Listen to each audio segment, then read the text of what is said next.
Praise the lord. దేవుని యొక్క శక్తి కలిగిన నామానికి స్తోత్రం కలుగునుగాక.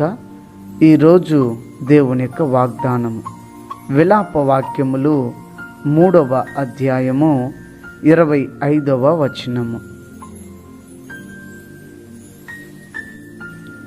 తనని ఆశ్రయించిన వారి ఎడల యెహోవా దయాళుడు, తనను వెదుకు వారి ఎడల ఆయన దయచూపు వాడు అని ఇక్కడ రాయబడి ఉంటున్నది. ప్రియులరా, యెహోవాను ఎవరైతే వెతుకుతారో వారి పట్ల దేవుడు దయ చూపించేవాడుగా ఉన్నారు.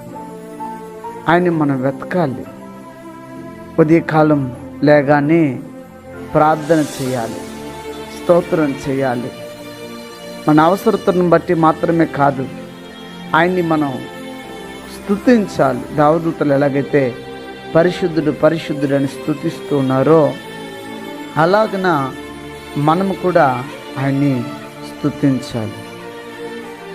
ఆయన్ని ఎవరైతే వెతుకుతారో తప్పక వారికి ఆయన వారి పట్ల దయ చూపించేవారుగా ఉన్నారు. నువ్వు వెతికేవారుగా నువ్వు ఉన్నావా అని ఒకసారి ఆలోచన చెయ్యి. నువ్వు ఆయన్ని నిశ్చయంగా వెతికినట్లయితే ఆయన నీకు లభిస్తాడు. ఆయన నువ్వు వెతికితే ఆయన నీకు దొరుకుతాడు, తడితే నీకు తీస్తాడు. ఎందుకంటే ఆయన నరుడు కాదు, ఆయన భూమి ఆకాశమును సృష్టించిన సృష్టికర్త. అయితే తనను ఆశ్రయించితే ఆయన తనని ఎవరైతే ఆశ్రయిస్తారో వారికి ఆయన దయ చూపించేవాడుగా కూడా ఉన్నాడు. ఆశ్రయిస్తే ఖచ్చితంగా దయ చూపిస్తాడు, వెతికితే ఖచ్చితంగా దొరుకుతాడు కూడా. మనం ఆయన్ని ఆశ్రయిస్తే మన ఎడల దయ చూపించబోతున్నాడు. మన వ్యాధిని బట్టి ఆయన ఆశ్రయిద్దామా? మన బాధను బట్టి ఆయన శరణుగోడుదామా?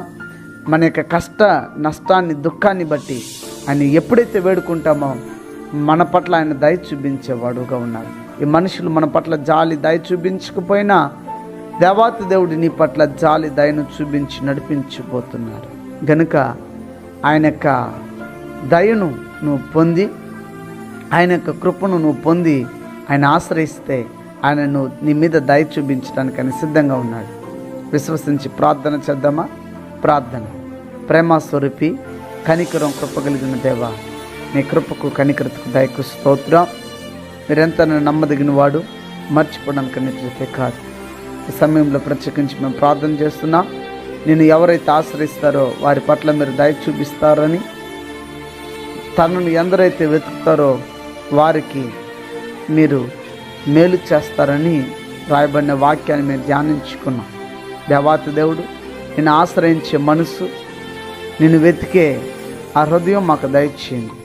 నీ దీవుని పొందే భాగ్యాన్ని మాకు అనుగ్రహించమని, మీ సమ్ముఖంలో వేడుకొని చిన్నగా కార్యం నూతనపరచమని, ఘనత మహిమ స్తుతి మీరు పొందమని, అనారోగ్యం చేత ఉన్న వారికి ఆరోగ్యము, రక్షణ లేని ప్రజలకు రక్షణ, ఆర్థిక ఇబ్బందులు ఉన్న వారికి ఆర్థిక ఇబ్బందుల నుంచి విడుదల దయచేసి మీ నామాన్ని మహిమ తెచ్చుకోమని క్రీస్తు నామం పేరిట ఈ ప్రార్థన మీకు సమర్పించి అడిగి వేడుకొని ఈ నామ తండ్రి. Amen, amen, amen. God bless you. దేవుడు మిమ్మల్ని దీవించును గాక. ఆమేన్.